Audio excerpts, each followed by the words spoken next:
Lord willing, you received a bulletin. If you don't have one, hopefully there's still some on the back cart there. Be sure to grab one of those, because on the back of it, you'll find Lord's Day 26 of the Heidelberg Catechism.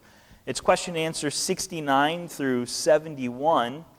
And I will read the question and then ask that you would respond by either reading or reciting together the answer.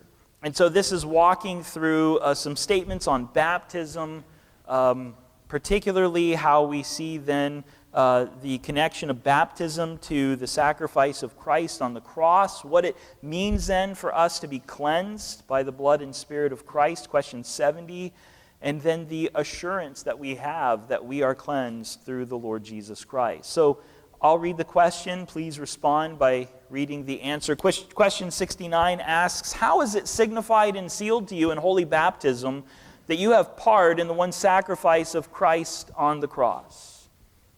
Thus, that Christ instituted this outward washing with water and joined to it this promise, that I am washed with his blood and Spirit from the pollution of my soul, that is, from all my sins, as certainly as I am washed outwardly with water, whereby commonly the filthiness of the body is taken away.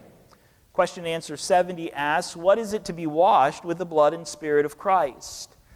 It is to have the forgiveness of sins from God through grace for the sake of Christ's blood, which he shed for us in his sacrifice on the cross, and also to be renewed by the Holy Spirit and sanctified to be members of Christ, so that we may more and more die unto sin and lead holy and blameless lives. Question 71 asks, where has Christ promised that we are as certainly washed with his blood and Spirit as with the water of baptism?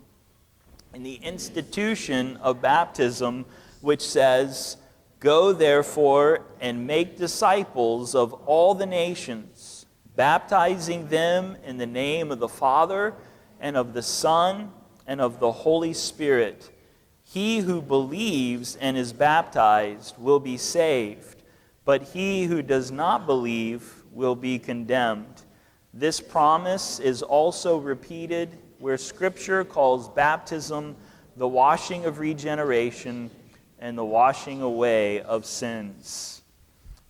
Question and answer 69 through 71 are in the section on the sacraments. The sacraments in the Heidelberg Catechism is in the context of grace. And what we mean by that is that the authors of the Catechism, Zacharias Ursinus and Caspar Livianus, were asked by Frederick III in 1561 to write a manual or write a document that would be useful to instruct the people of the German Lower Palatinate, especially the youth, regarding the fundamentals of the Christian faith. And so these two men, one a professor, the other a preacher, began to write this, and as they wrote, they utilized the outline of the book of Romans regarding guilt, grace, and gratitude in order to instruct the people their only comfort to be found in life and in death is that they belong to their faithful Savior, Jesus Christ. And in their connection then to the Lord Jesus Christ, they help them understand that message through the words of the Apostles' Creed, then taking whoever would read this through question and answer 26 to 58 as to the substance of that. They then deal with the effects of the righteousness that we have before God through the Lord Jesus Christ, secured by faith alone. And in that context, we then move to the sacraments. We saw last week how they are holy signs and seals given for the purpose of not only signifying to us outwardly the benefits that we have in the Lord Jesus Christ, but also assuring us that by the work of the Spirit, he effectually applies to us the work of Christ. And so as we reflect on this in baptism, it's more than just simply an outward joining of ourselves or an outward connection. It's something that is more than just simply symbolizing our connection to the Lord Jesus Christ, but by it, the Spirit then testifies to us of the work that Christ has accomplished. Notice what this work is, that we are washed with the blood and Spirit of Christ from the pollution of our souls. You see, God gives us baptism to help us to understand that spiritual work that He does. Much in the same way that you would go and take a shower in order to remove any sort of dirt and go, I'm clean. Or those of you who are younger, if you went and took a bath and then afterward you come to your mom and you say, I'm clean, and she goes, did you wash behind your ears? No? Well, then you're not clean yet. Go back. Do it over again. The point is there's cleansing, right? God testifies to us through baptism that we have cleansing. What does it mean to be cleansed? It means, question answer 70, that we are forgiven of all of our sins from God through grace because of Christ.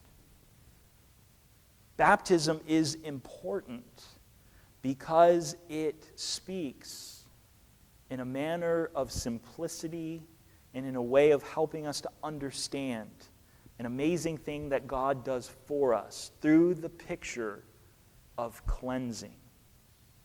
And that's why we should be thankful for having baptism, because God helps us. We don't see the time or the place or the manner in which Christ cleanses us. We only see the effects of it.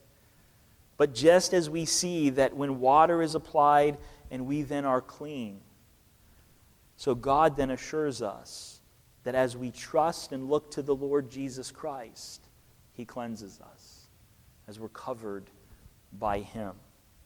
We ought to give thanks for the sacrament of baptism. We also ought not belittle it. There's a place of importance through it. That importance is that we are taught and assured that we have cleansing from all of our sins as we look to the Lord Jesus Christ by faith.